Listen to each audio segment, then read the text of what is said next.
tensions threaten to boil over. At a crucial moment like this, it is vital to be clear on principles, starting with the fundamental principle of respecting and protecting civilians. I have condemned unequivocally the horrifying and unprecedented 7 October acts of terror by Hamas in Israel. Nothing can justify the deliberate killing, injuring and kidnapping of civilians or the launching of rockets against civilian targets.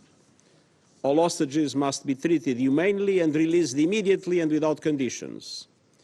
And I respectfully note the presence among us of members of their families. Excellencies, it is important to also recognize the attacks by Hamas did not happen in a vacuum. The Palestinian people have been subjected to 56 years of suffocating occupation. They have seen their land steadily devoured by settlements and plagued by violence, their economy stifled, their people displaced, and their homes demolished.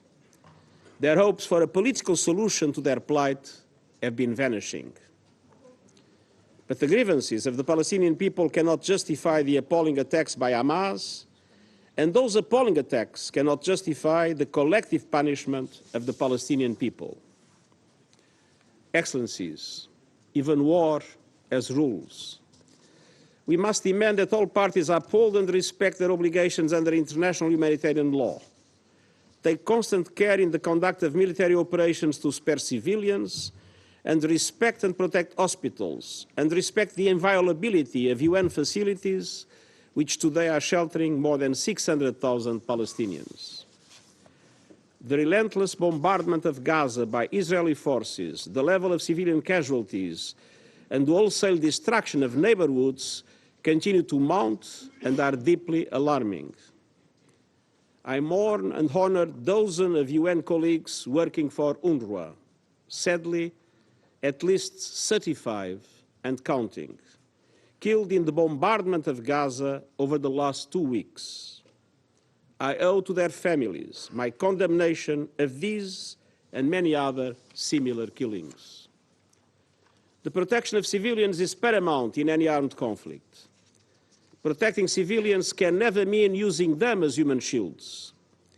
Protecting civilians does not mean ordering more than 1 million people to evacuate to the south, where there is no shelter, no food, no water, no medicine, and no fuel, and then continuing to bomb the south itself. I am deeply concerned about the clear violations of international humanitarian law that we are witnessing in Gaza. Let me be clear, no party to an armed conflict is above international humanitarian law. Excellencies, thankfully some humanitarian relief is finally getting into Gaza, but it is a drop of aid in an ocean of need. In addition, our UN fuel supplies in Gaza will run out in a matter of days, and that would be another disaster. Without fuel, aid cannot be delivered, hospitals will not have power, and drinking water cannot be purified or even pumped. The people of Gaza need continuous aid delivery at a level that corresponds to the enormous needs, and that aid must be delivered without restrictions. I salute our UN colleagues and humanitarian partners in Gaza working under hazardous conditions and risking their lives to provide aid to those in need. They are an inspiration. To ease epic suffering, make the delivery of aid easier and safer, and facilitate the release of hostages, I reiterate my appeal for an immediate humanitarian ceasefire. Excellencies, even in this moment of grave and immediate danger, we cannot lose sight of the only realistic foundation for a true peace and stability, a two-state solution. Israelis must see their legitimate needs for security materialized, and Palestinians must see their legitimate aspirations for an independent state realized in line with the United Nations resolution, international laws, and previous agreements. And finally, we must be clear on the principle of upholding human dignity. Polarization and dehumanization are being fueled by a tsunami of disinformation. We must stand up to the forces of anti-Semitism, anti-Muslim bigotry, and all forms of hate.